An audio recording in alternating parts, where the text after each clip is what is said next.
World War I was a war of alliances. Some were natural, such as the one between Germany and Austria. Others were less likely, such as Britain's alliance with the Russian Empire. But even less likely is one between the Germans and Russians. That last one was not between the two countries and their leaders, but rather between two sets of soldiers fighting on the Eastern Front against wolves.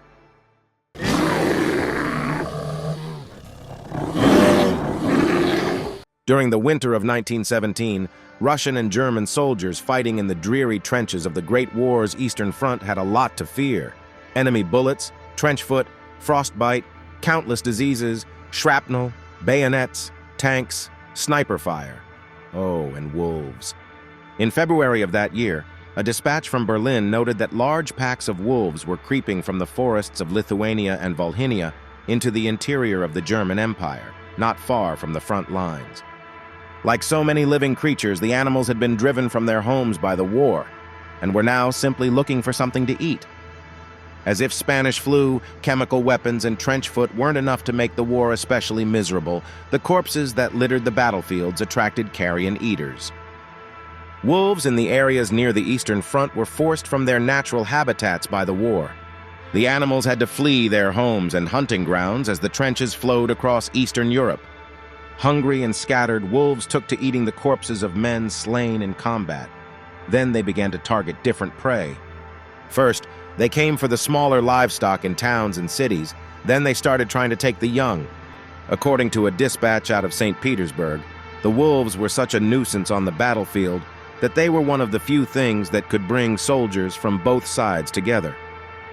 Parties of Russian and German scouts met recently and were hotly engaged in a skirmish when a large pack of wolves dashed on the scene and attacked the wounded. Hostilities were at once suspended, and Germans and Russians instinctively attacked the pack of wolves.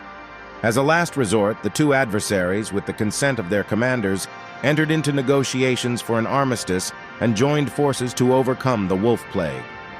It was an unspoken agreement among snipers that, if the Russians and Germans decided to engage in a collective wolf hunt, all firing would cease. It wasn't just a single pack of wolves in an isolated incident. Throughout the forest of Lithuania and what is today Poland and Belarus, Russians and Germans fighting each other with machine guns and grenades would stop momentarily to turn on packs of wolves. Even snipers agreed to the temporary ceasefire. If the regular infantry stopped attacking each other, the snipers would take a break. The infantrymen took to gunning down the oncoming wolves, but like respawning players of a video game, the animals just kept coming. Poison, rifle fire, hand grenades, and even machine guns were successively tried in attempts to eradicate the nuisance, but all to no avail. The wolves, quite large and powerful as in Russia, were desperate in their hunger and kept coming out for food regardless of the danger. Fresh packs would appear in place of those that were killed by the Russian and German troops. As their hunger got worse, the wolves became braver in their efforts to kill and eat the soldiers. If a soldier wasn't fast enough with his weapon or in getting back to an aid station while wounded, he might have a close encounter of the canine kind.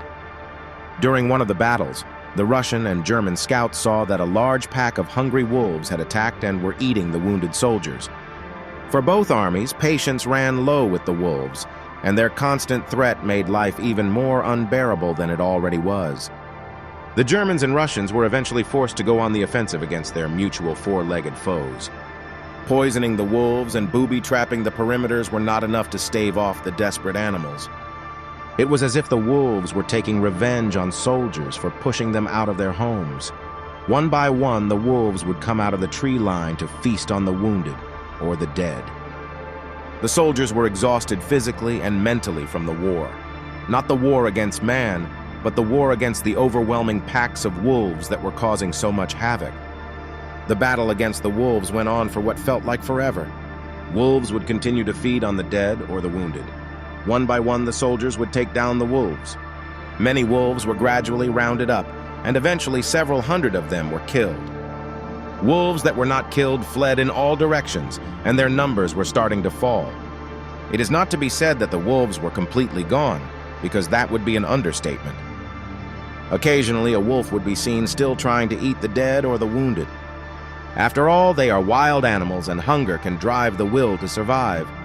The soldiers on the Eastern Front had felt that they had done enough in the battle against the wolves that the war could continue. The German and Russians, who were momentarily allied to fight the war against wolves, had come to an agreement to fight a war against even a bigger threat, each other.